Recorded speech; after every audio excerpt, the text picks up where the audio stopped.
كم مرة جهاز عندك باظ وفضلت محتار تصلحه ولا تشتري جديد؟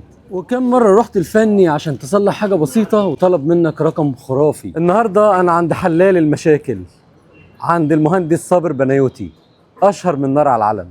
هنا هنتعلم إزاي التصليح، وكمان هنصلح كل الأجهزة الكهربائية اللي موجودة في البيت بأرخص سعر وبأعلى جودة. وده المهندس صابر بقى اللي أنا بحكي لكم إيده تتلف في حرير.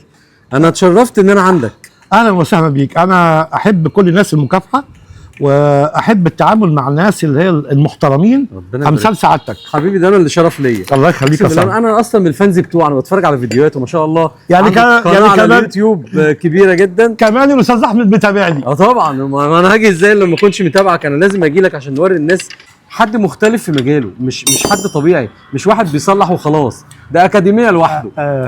انا بحب المهنه، بحب مهنتي، شغال فيها بمزاج، شغال فيها بروقان. هو ده العمل الصحيح. الورشه دي بتاعت خواجه، علمني فيها حاجات كتيره جدا. طبعا هي الصنعه، بس غير كده هو علمني حاجه مهمه جدا. هات لي صليبه يا صاحبي. هو علمني الامانه، علمني ازاي ان انا اشتغل بما يرضي الله، علمني ان انا اتعامل مع الزبون بالشياكه. خليك ملتزم وخليك امين. انت بيت صنايعي. احنا متخصصين في حاجه هقول لك عليها. احنا متخصصين في موتورات الميه. الموتور اللي معانا النهارده ده موتور كويس جدا، بالصدفه انا هقول عليه. يعني الموتور ده موتور ديمي. موتور ديمي حلو. موتور ديمي دوت موتور صيني، بس من الماركات اللي هي صيني محترمه. بنشتغل في ترمبات الميه، بنشتغل في مواتير الغواطس اللي هي بتنزل تحت الميه. بنشتغل في محركات المصانع ومحركات الري، المزارع الكبيره. بنسموها كمان محركات الحركه او مواتير الحركه. بنشتغل في مواتير الكمبريسور. بنشتغل في كذا حاجه وكذا معده. كمان بنشتغل في اجهزه خفيفه اللي بتاعت البيت، اللي منها الكيتشن ماشين او الخلاط او العجان او الافران الكهربائيه هنشوف دلوقتي، او المكانس. طبعا الحاجات دي كلها، الميكروويف كمان، والمايكروويف. احنا الميكروويف عندنا فيه برنامج كبيره جدا يعني، وبنصلحه خلاطات وما شاء الله. ده وخلاطات جدا. وبنتعامل ان احنا بنتقي الله في الاعمال بتاعتنا. احنا الورشه بتاعتنا في الظاهر، حي الظاهر. حي الظاهر ده خد بالك يا استاذ احمد، هو حي عريق جدا جدا طبعا. جدا. الحي دوت كان يسكنه زمان معظمه اجانب ومش مصريين، ولغايه دلوقتي بعد الجيل الاول او الجيل الثاني اللي موجودين هم الجيل الثالث. فلو ما كانش هم الابناء بتاعت الجيل الاساسي، هيكونوا هم الناس اللي هم كانوا رفقاء الدرب، وكانوا صباح الخير، وكانوا هم اللي معشرينهم. فعشان كده هتلاقي في الظاهر بذور كتير قوي من الناس اللي هي الاجانب والمدارس بتاعت الرهبات. طب يلا بقى نصيحه، ازاي الناس تشتري موتور في الوقت الحالي؟ لان في حاجات كتير مضروبه. يشتري موتور صح. هنتكلم عن موتور الميه الاول.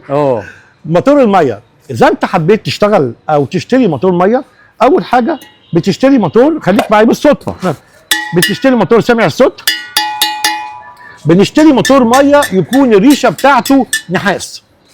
الريشه ديت بتبقى ساعات فبر او بلاستيك. طب هيعرفها ازاي يفك الموتور؟ لا، بيكون الموتور مكتوب عليه بيانات.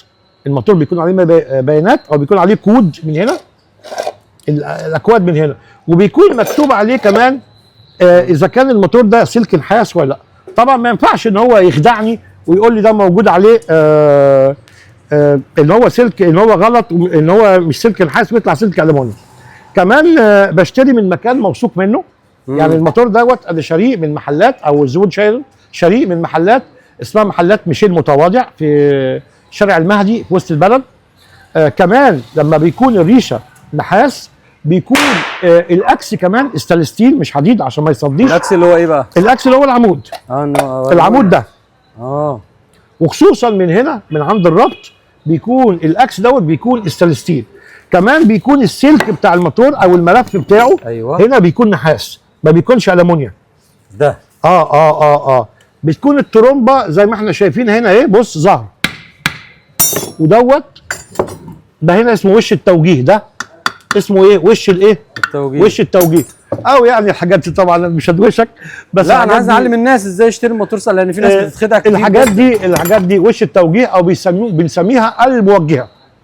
ديت وظيفتها ايه؟ ديت اللي بتستقبل الميه هنا لما بتخش من الحته ديت، ماشي. من نص الريشه، والريشه بتعمل سكشن اللي بتعمل الشفط بتاعه.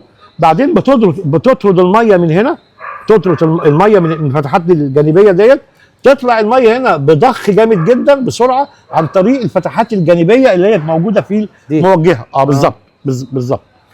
ورا الموجهه ديت في حاجه اسمها زور السحب. زور السحب ده اللي هو برضو بيعمل بعد عمليه الشفط اللي هي السكشن، بيعمل عمليه ثانيه اللي هي غير عمليه الفاكيوم، بيعمل انتشار. يعني الفاكيوم اللي هو الشفط، فهو بيشفط الميه ويطلع يضخها تاني في الخروج هنا عند الماسوره بقى طبعا بقوه. عندنا هنا الدخول، هنا دخول الميه، طبعا ده شيك بالف. هنا دخول الميه وهنا الخروج. حاجه تانية مهمه جدا جدا جدا، ودي اللي لازم نقولها ونستطرقها في المكنسه. يعني نتكلم عن المكنسه ممكن ولا نستنى شويه؟ طب اخر حاجه، ايه النوع اللي تضمنه لان انت قلت حاجه مش هعرف، ناس كتير مش هتعرف توصل لجوه الموتور. ايه النوع اللي الناس تشتريه، او نوعين؟ بص، اول نوع طبعا هو الموتور الكلبيده، بس خلاص هو دلوقتي غالي جدا. سعره غالي. صعب ان في اسره مكونه من زوج وزوجه، حتى لو معهم طفل او لا، ان هم يجيبوا موتور بتقريبا 14000 جنيه. يا نهار موتور الحصان تقريبا بيتراوح سعره من 13000 جنيه ل 14000 جنيه. ده موتور غير البالونه، غير الاوتوماتيك، غير التجميع بتاعته. لا، هيعدي تقريبا حوالي 18000 جنيه. انا يعني صعب شويه فما جبناش سيرته، بس اذا كان حد قادر هيجيب كلبيده. ماشي. اذا كان هو غير قادر هيجيب موتور صيني، بس يكون صيني، خد بالك، بما يرضي الله. هو انت يا استاذ احمد انت عايز نتبحر شويه صح؟ نتبحر عشان الناس تفهم بس. طيب. لان الموضوع مهم جدا. عندنا الموتور الصيني اللي هو بيتباع واحد حصان، في بيتباع منه طول الحديد اللي هو زي ده. احنا خلاص انت طلبت مني نتكلم يا استاذ. ده طول الحديد. طول الحديد دوت في الواحد حصان بيكون 9 سم بما يرضي الله. طبعا الكلام ده اللي بقوله على مسؤوليتي، والناس عارفه الكلام ده كويس جدا، ما فيهوش نقاش. الموتور الحصان بيكون طول الحديد وطول الريتور 9 سم.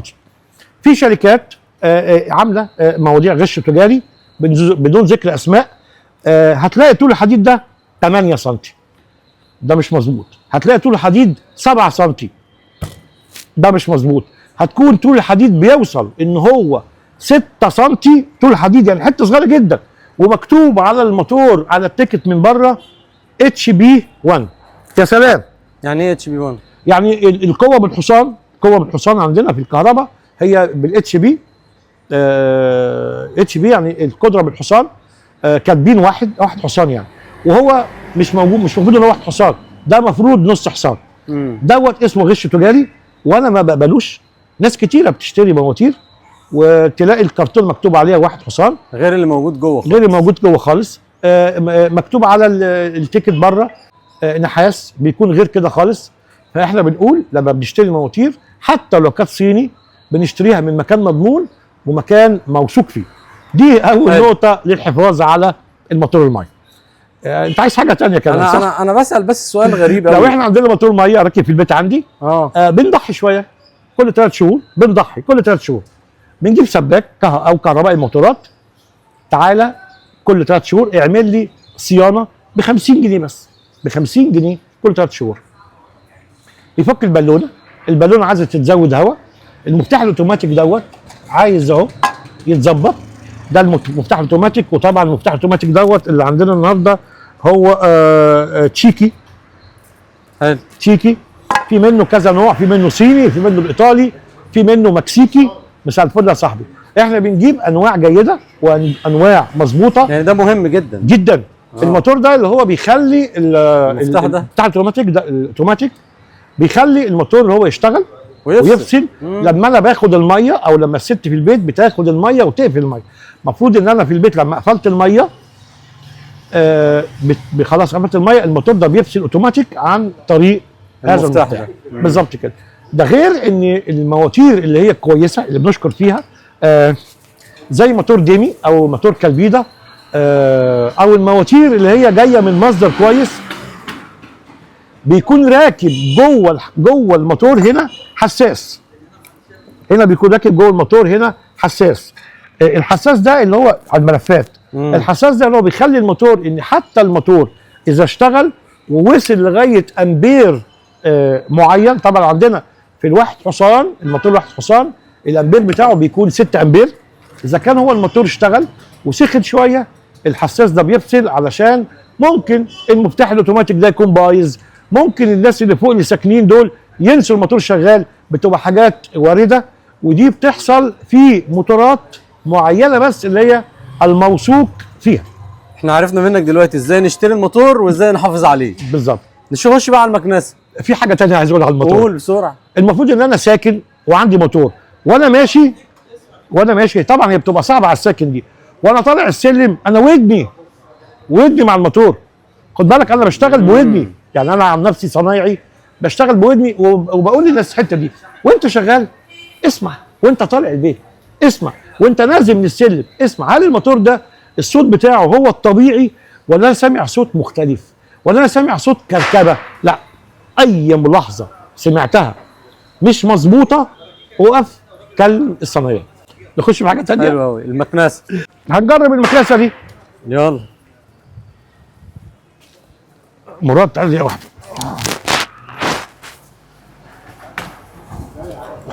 نخلي الموتور ده جنب مننا. ماشي. قرب لي الفيشه بتاعت الكهرباء هنا. ايه اغلب الاعطال اللي بتيجي من المكنسه اصلا؟ اغلب الاعطال هم عطلين 3. حلو. اول واحد المكنسه شغاله يا باشمهندس. الله، طب وانت جاي ليه؟ ما بتشفطش. ادينا فهمنا كده عطل، يعني المكنسه ما فيش فيها شفط كويس. خلاص؟ خليك ماسكها جنب مني. المكنسه بتطلع صوت، المكنسه بتطلع تراب من ورا. الموضوع ده كله خالص ما تتكركبش. هي تكه واحده بس. مش هقولها لك صنايعي. اقولها ولا ايه؟ امال يعني ايه؟ ده احنا جايين عند الحاج صابر بنايوت. بص يا صاحبي، قوه المكنسه بتكمن في شيء واحد بس، هو ركز معايا، هو احكام الغلق. يا ربي تتفهم. هنقولها تاني. قوه وشفط المكنسه مش في الموتور. لو عندك موتور 1600، عندك موتور 1200 واط، عندك موتور 1800 واط، عندك موتور 2200 واط، وممكن المكنسه تكون ما بتسحبش. اديني فك رفيع. هنقول تاني. قوه شفط المكنسه بيعتمد على احكام الاغلاق. الموضوع ده احنا قلناه كتير جدا، يا ريت الناس تذاكره. طب وايه الاحكام؟ مش انت بتقفل الغطا بيقفل ولا؟ هو بص، بالنسبه للعادي الانسان العادي هو سمع الكلمه دي، احنا هنفسرها عشان خاطرك. يا ريت حبيبي. دلوقتي اللي عنده عربيه وفيها تكييف، في تكييف في العربيه، التكييف ده هينفع يجيب لك هواء جميل ورطب وكويس وانت عندك الشبابيك مفتحه؟ لا طبعا. والابواب مفتوحه؟ لا. والشنطه مهربه؟ ولا مفيش حاجه. بص يا صاحبي، بص على السر يا صاحبي. بص شايف الجوان ده؟ الجوان ده جوان اهو. الجوان دوت اللي هو بيخلي الباب ده يقفل. طب ما تيجي على غفله دلوقتي نجرب بالجوان ده وهو راكب ونجرب من غير الجوان. ماشي. انت كده هتعمل معايا رحله في المكنسه يلا يا استاذ احمد. يلا ده انا هنسميها ايه؟ رحله المكنسه. رحله في مكنسه. طيب بص يا صاحبي، اديني كهرباء هنا كبير. هات كهرباء. ده الكيس بتاع المكنسه. والكلام ده في كل المكانس؟ ها؟ كل المكانس. هو ده السر. احكام الايه؟ قولها تاني. احكام الاغلاق.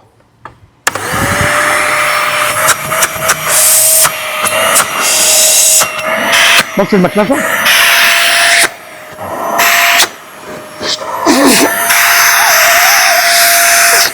ان شاء الله. شفتها عالي اهو. شفت اهو. شفت انت الحته دي؟ اهي بص اهي. طبعا. وبص على هنا كمان يا استاذ احمد. هنا ده المؤشر اللي بيقول لك ان الشفط ايه؟ قوي. الشفط قوي اهو. بص مؤشر لو حاجه مسدوده اللي يدي علامه حمراء كده. هنبص للقصه اللي انا بقول لك عليها. هنشيل الجوان. هنشيل الجوان. شيل الجوان. ادي الجوان اهو. بص يا استاذ احمد. ماشي. بص يا استاذ احمد انت عمال تجيبني بص يا استاذ احمد الجوان اهو بيتشال. خلاص؟ شيلنا الجوان. بعد كده الناس كلها تصلح المكانس لوحديها. ده يعني ويجولك. والله بما يرضي الله انا ده غرضي. صباح الفل يا زلمه. انا ده غرضي ان اصلاح. احنا عندنا هنا تدريب. خليك معايا بعدين نتكلم ماشي؟ ادي احنا جربنا الشفط. لا تجرب بايدك. العالي اهو جرب بايدك. ايه ده؟ مفيش شفط. مفيش اي حاجه. صدقت الكلام؟ تعالى يا مراد تعالى عشان بس ما حدش يقول لك تعالى اقف هنا. حط ايدك في الشفط كده. ده على العالي اهو. ده على حاجه على الماكس اهو. شايف الشفط دوت؟ هديها لك تاني. يعني الجوان ده يفرق قوي كده؟ جوان للاسف لما بيحصل الحاجات دي عندي لو راحت عند حد يعني ربنا يسامحه ما كانش عندوش ضمير. ما كانش كويس. بيقول دخلنا في الموتور موضوع تاني طبعا. دخلنا في موضوع تاني طبعا. الموتور وهغير لك وهنركب وهنشيل وهنحط الكلام ده كله. يعني ممكن احط لي حاجه بسيطه جدا ترجع المكنسه زي ما كانت. احنا دلوقتي خدنا العطل الاول يا استاذ احمد اللي هو اللي هو الف بيك مكنسه. اللي هو الجوان ده بيتلف من ايه بقى عند الناس او بيبقى يعني بيبوظ ازاي؟ ممكن بيجوا ينضفوا. بيكون من الحراره والسخونيه التاكل اتاثر نشف زي ما بيقولوا. الست اللي بتنظف او العامله بتنسى تروح رمياه اتقطع منها. لكن طبعا الموضوع ده عند اي حد صانع او بيشتغل في المكانس لا يجهله. رقم واحد. يعني انت لما يجي لك حد يقول لك المكنسه ما بتشفطش لازم تبص على الجوان ده الاول. على طول عينيا كده تبص على الحته دي. الجوان مظبوط يبقى نخش على الحاجه الثانيه بقى. بقول لك ايه يا استاذ احمد اكلمك حاجه بصراحه كده. انت اتعاملت كتير مع صناعيه. سمعت دي قبل كده؟ لا بصراحه لا. لا خالص والله اول مره اسمع. الموضوع كله هو بيكون انا اصلا ما خدتش بالي ان انا عندي مكنسه زي كده. ما خدتش بالي منه اصلا. يعني ما خدتش بالي ان هنا في جوان. لا جوان في كل المكانس كده. اوريك. خلي دي بنركبها بعدين مش مهم. انا بس احط لك الكيس عشان نشوف فرق الشفط. طبعا ركبت جوان بسرعه بس برضه هيعمل فرق كبير قوي. بص الفرق. تعالى يا صاحبي. تعالى تجربه على المعلم. ايه رايك؟ اتفضل انت. طيب دي كده حاجه. الجوان سليم بقى وما بتشفطش. حلو. الجوان سليم وما بتشفطش. الجوان رقم واحد. رقم اتنين ساعات بنلاقي شرخ في الحته دي. شرخ. نتيجه ايه؟ طبعا هنا ده الظهر بتاع المكنسه.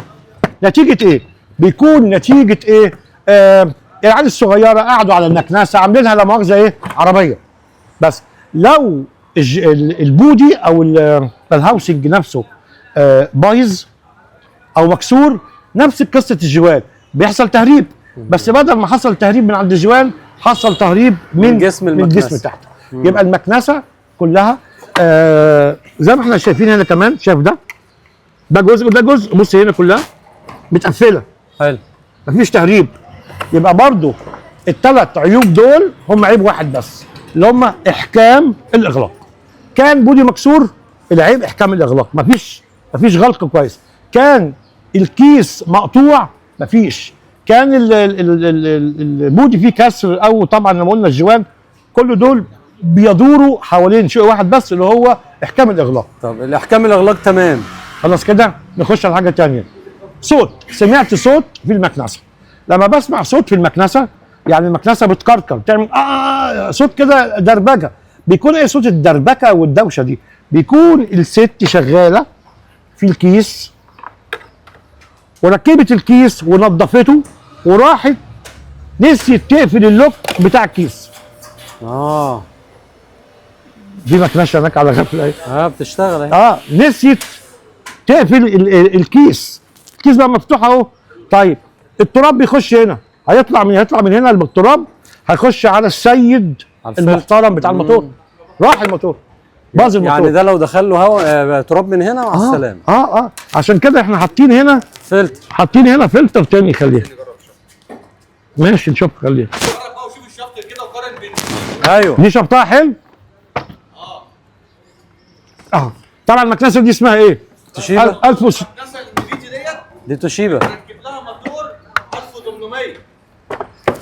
الله، يعني دي غيرت الموتور دي. هنا بنعمل حاجه حلوه قوي في الموتورات، في المكانس يعني. اذا كان البودي كويس، في اوبشن حلو كده بنقوله للعميل، بنقول له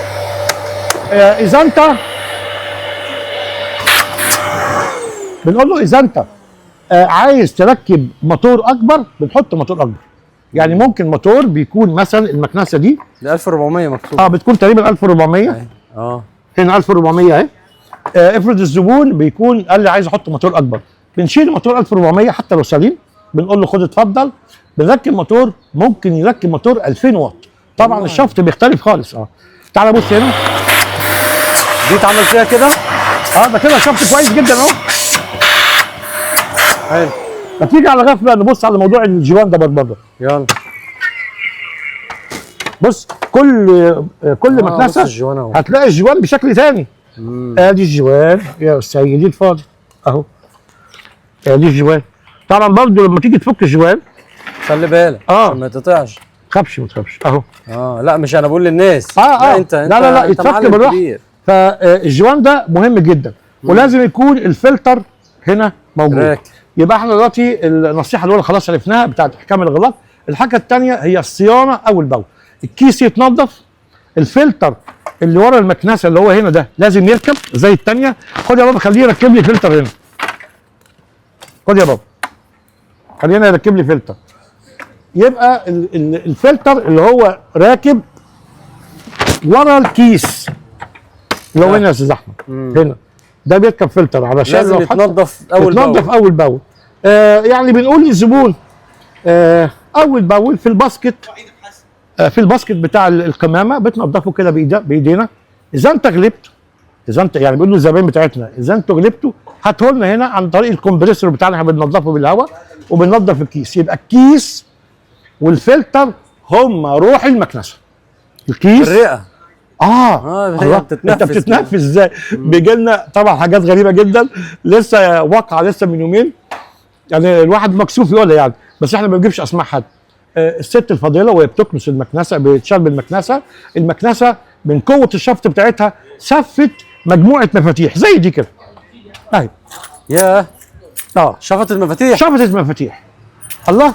بعدين جايه بتقول لي ايه يا عم صابر الحق، دي المكنسه شغاله زي ما انت بتقول شغاله وايه ما بتشفطش. يا ست الكل، انت حاطه المفاتيح دي في زورها يعني انت خانقاها. فبنتكلم بنقول يا جماعه الكيس اول باول بما يرضي الله، الكيس اول باول يتنضف والفلتر بنراجعه. غير كده انا اتعهد لك ويعني اكد لك المكنسه تعيش عمر فوق العمر يعني. حلو قوي. دي عيوب المكنسه وازاي نحافظ عليها. بس نخش على حاجه ثالثه. بقى الافران ولا الميكروويف؟ ما كفايه كده يا استاذ احمد. لا انا مش هسيبك النهارده يا عم. الميكروويف جميل جدا. الميكروويف طبعا في ناس بتقول كتير طبعا. احنا هنتكلم بامانه، اتفقنا هنتكلم بامانه. طب خلاص هقول لك كتير مش ايدك تاني. نخش على الميكروويف. تعالى يا سامي يلا عايز تيجي جنبي. تعالى جنبي تعالى. الميكروويف ده مجنن الناس لان اعطاله غريبه. فانت بقى اشرح لي ازاي اغلب اعطال الميكروويف وازاي نحافظ عليه برضه. لما قلنا اعطال المكنسه، لما قلنا اعطال موتور الميه، ابتدينا بالاعطال اللي هي اللي بنسميها ايه الشائعه.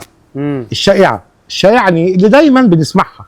طيب لو احنا قلنا مش ميكروويف، مايكروويف. ماشي. مايكروويف اللي هو جهاز التسخين.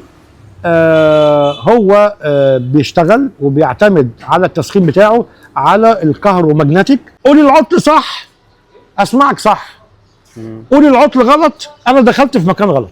ركز، انت قلت لي او الست قالت لي يا عم صابر شغال بس ما بيسخنش. شغال ما بيسخنش يعني البورده الالكترونيه هنا. هات لي بورده يا محمد، هات لي بورده.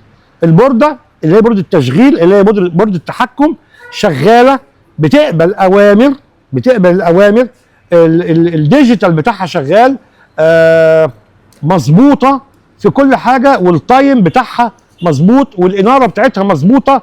يبقى فعلا الزبون ده هنا كلامه كان كلام صح. دي مثلا، ما انا عارف مش مهم، دي البورده الالكترونيه. تمام. خلاص. طيب اذا كل حاجه مظبوطه، اللمبه بتنور، الموتور بتاع التوزيع جوه اللي بيلف بالصينيه او الازازه بينور بيشغال. وبرده ما زلنا قلنا الزبون بيقول الجهاز ما بيسخنش. الكسره في 3. تعال نتفرج مع بعض يا صاحبي. يلا تعال ركز معايا. 1 2 3 نقولهم مع بعض. ماجنترون اللي هو المسؤول على ضخ وانتشار الكهرباء او الموجات المغناطيسيه جوه الكابينه اللي هي جوه العلبه، عن طريق الفتحه ديت. ادي. نعم ماشي. لما الجهاز الماجنترون دوت في هنا جوه منه فتحه، ده الماجنترون وده المكثف ودوت الديود ده ليه وظيفه، والمكثف ده ليه وظيفه، والترانس ده ليه وظيفه. بس خد بالك احنا قلنا تسخين، يبقى 1 2 3. هنقولها تاني نذاكرها مع بعض. تسخين، ادي يا استاذ احمد. تسخين، عطل تسخين 3. ماجنترون، كوندنسر، ديود. حلوه. طيب هو الزبون قال له عيد التسخين. طيب لو الزبون قال عطل تاني يا عم صابر بيشرز، عشان دي غريبه برضه. بيشرز. لا مؤاخذه، اذا كانت الشراره من داخل الكابينه ده موضوع، اللي هو من هنا، فدي شراره هنا ممكن احس انها شراره، ده قصه. اذا كانت الشراره خارج الكابينه دي قصه ثانيه. انت سالت سؤال حلو قوي. انت متابع جيد يا استاذ احمد. انا كان عندي نفس العطارد دي، فانا بقولها لك. اذا حصلت الشراره داخل الكابينه بيكون العيب فيه، بس بيسخن. احنا قلنا هنا حاجه. لا انت ماشي بيسخن بس بيشرز. اديني اوردر صح. بيشتغل بس في الاول بيشرز جوه. اذا الماجنترون سليم. خلاص كده. لو كان بيشرز ومن جوه الكابينه بيكون العيب في حاجتين. الميكا دي هي نوع من انواع العزل. هات لنا حته ميكا كده يا استاذ الحاج محمد، ولا موجود هنا ميكا؟ لا الميكا موجوده اهي. هات لنا ميكا هجيبها لك تشوفها. ماشي. الميكا ديت هو نوع من انواع العزل. طيب الميكا دي بتبقى راكبه جوه. طب هي الميكا دي في المكان ده الغرفه المربع ده، الشباك ده. ادي الميكا. طب احنا بنقطع حته على القد لما بتكون بايظه. طب لما بتكون بايظه بيكون فيها ايه؟ بيكون في حته هنا سمراء سودا كربون. لو عندنا واحده بايظه يا حاج محمد وريها له، اكيد عندنا. بتكون احنا بنرميهم اول باول، بتكون هنا عامله حريقه زي واحد مولع بولاعه كده. طيب كمان بنعمل ايه؟ كمان بنفك حاجه اسمها الطربوش اللي هو راكب فيه الماجنترون ده، بيتفك وبيتنضف او بيتغير. ثمنه حاجه بسيطه بتاع 10 جنيه. يا ريتني جيت لك من زمان. انا لسه يا ريتني جيت لك من زمان يا عم صابر. من امتع الحلقات اللي عملتها في حياتي، وراجل جميل. انا مبسوط بيك جدا والله العظيم بجد. بشكرك يا استاذ احمد واتشرفت بيك. ربنا يخليك يا صاحبي. راجل بينفع الناس، واللي بينفع الناس ده قليل جدا ان احنا نلاقيه. اتمنى ان الفيديو عجبكم. ما تنسوش اللايك والشير، ودعوا لاخوكم بالخير. سلام.